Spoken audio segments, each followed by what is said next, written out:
months, maybe even years of work into a research article. You take a deep breath and you click submit. Have you ever wondered what happens next?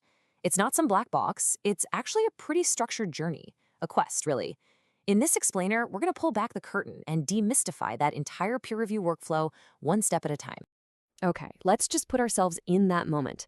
You click the button, your work is out there in the world. But where did it actually go? Who's the first person to read it? And what kind of trials does it have to go through before it can actually see the light of day as a published article? Well, let's follow the path together. This whole thing follows a pretty clear 5-step path. First, a guide gets assigned to your manuscript. Then comes the really big test, facing the reviewers. After that, it's all about getting that feedback and making your work even better. That's the revision step. And finally, hopefully, you reach the destination. This is basically the map for our entire quest. And so it begins. The second that article is submitted, a notification zips right to the journal's editor. All the files you uploaded are there, and just like that, the manuscript has officially entered the editorial workflow. The first job? Getting it into the right hands. And that brings us to a super important person in our story, the handling editor. Seriously, think of this person as the guide for your article's quest. Once they're assigned, they take full responsibility for the whole shebang. They manage every single step from this very first moment all the way to that final decision. Having one dedicated person here is what ensures consistency throughout the whole journey. All right, our manuscript has its guide. Now it's time to face the trials. It has to get ready for what is probably the most critical part of the whole evaluation, the intense scrutiny of expert peer reviewers. But before it meets the reviewers, the manuscript has to go into disguise. This is done by creating what's called a blinded manuscript.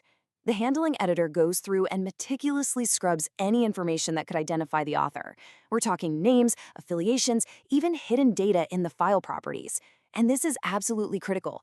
It makes sure the review is 100% about the quality of the research itself and gets rid of any potential bias. So, how many of these expert judges will be assessing the work? Well, the magic number is typically 2. 2 independent experts in that specific field are chosen to be the gatekeepers. Their job is to rigorously check everything, the research, the methods, the conclusions, to make sure it's up to the highest standards. And I really can't overstate how important the anonymity part is. The source material is totally explicit about this. It says, only the blinded manuscript must be selected and sent. See, that's not a suggestion, it's a hard and fast rule.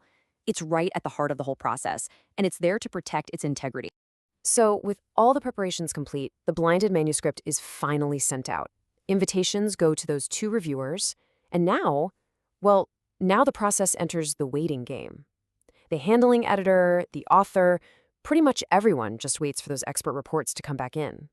Now, this feedback, it isn't just a simple pass or fail grade. Not at all. It's actually the path to improvement.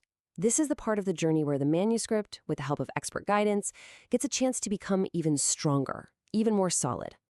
As those reviews start rolling in, the handling editor gets notified. And their role here is really crucial. They're the central hub, the first to download and carefully read through the comments from both reviewers. They need to get a clear picture of the collective feedback before they pass anything along. This little timeline shows what is a really important communication loop. So the editor gets the reviews and sends a revision request to the author. Then the author gets to work, not just revising the manuscript, but also writing a detailed point-by-point response to the reviewers. That response gets sent back to the reviewers, just so they're kept in the loop. It's a real dialogue, all designed to make that final paper better before the editor makes the final call.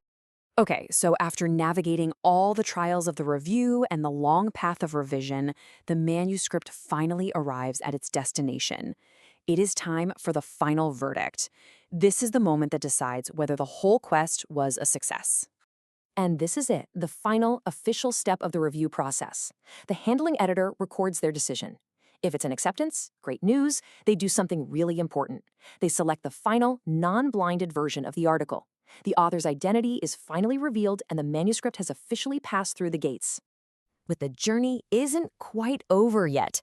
After being accepted, the article moves on to the last stages. Things like copy editing, typesetting, and production.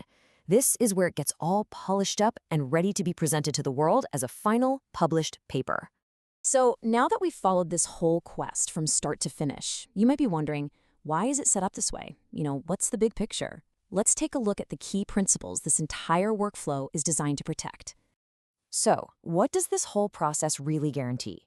Well, first, it makes sure every single article gets a structured, step-by-step evaluation, and you have that dedicated guide to the handling editor to keep things consistent. It also uses anonymity to protect the integrity and objectivity of the review, which is just a cornerstone of good science. And crucially, it treats revision not as a failure, but as a core part of academic improvement. Ultimately, it gives us a clear, transparent path from a humble submission to a trusted piece of published research. And that kind of leaves us with one last thing to think about. We've just walked through the how, all the mechanics of the peer review workflow.